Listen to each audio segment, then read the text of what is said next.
नमस्कार। Political pitch पर आप सभी लोगों का स्वागत है।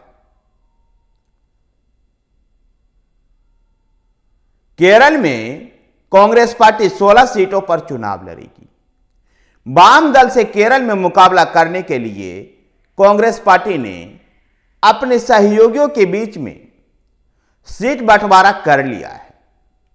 केरल विधानसभा में विपक्ष के नेता और यूडीएफ के चेयरपर्सन बी सतीशन ने इसकी घोषणा की। बी सतीशन के साथ केरला कांग्रेस के प्रमुख के सुधाकरन भी मौजूद थे।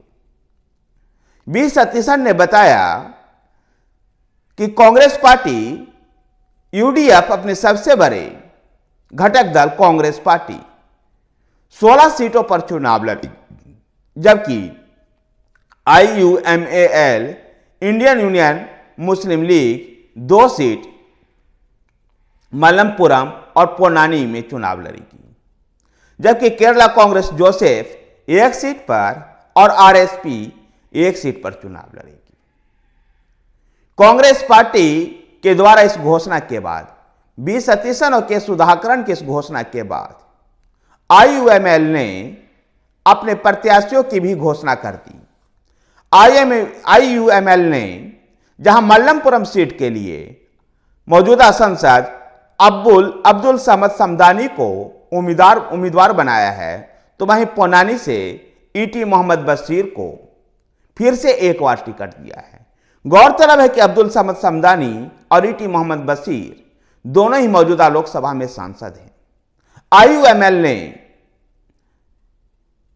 डीएमके के गठबंधन के साथ तमिलनाडु में भी चुनाव मैदान में उतर रही है और तमिलनाडु में उसको रामनाथपुरम सीट गठबंधन के तहत मिला है और रामनाथपुरम से भी पार्टी ने अपने उम्मीदवार के नवास को उम्मीदवार बनाया है, जो मौजूदा सांसद भी है।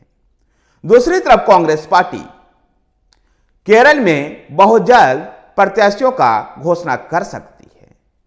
केरल कांग्रेस ने बताया है कि इस सिलसिले में बहुत जल्द विपक्ष के नेता बी सतीशन और केरला कांग्रेस के अध्यक्ष के सुधाकरन दिल्ली जाकर के पार्टी के शीर्ष नेतृत्व के साथ विचार विमर्श कर पार्टी के उम्मीदवार की घोषणा कर सकते हैं।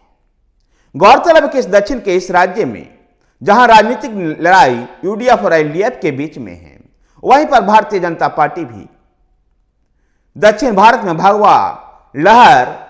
भगवा झंडा फहराने को लेकर के, भगवा लहर लाने को लेकर के आसान भी दिखाई दे रही है और बड़े मजबूती के साथ राज्य के चुनाव मैदान में उतर रही है। देखना दिलचस्प होगा कि एलडीएफ यूडीएफ के इस राज्य में भारतीय जनता पार्टी क्या गुल खिला पाती है, या फिर से जैसा कि एलडीएफ और यूडीएफ के बीच में लड़ाई होती है वैसे ही लड़ाई चलती रहेगी।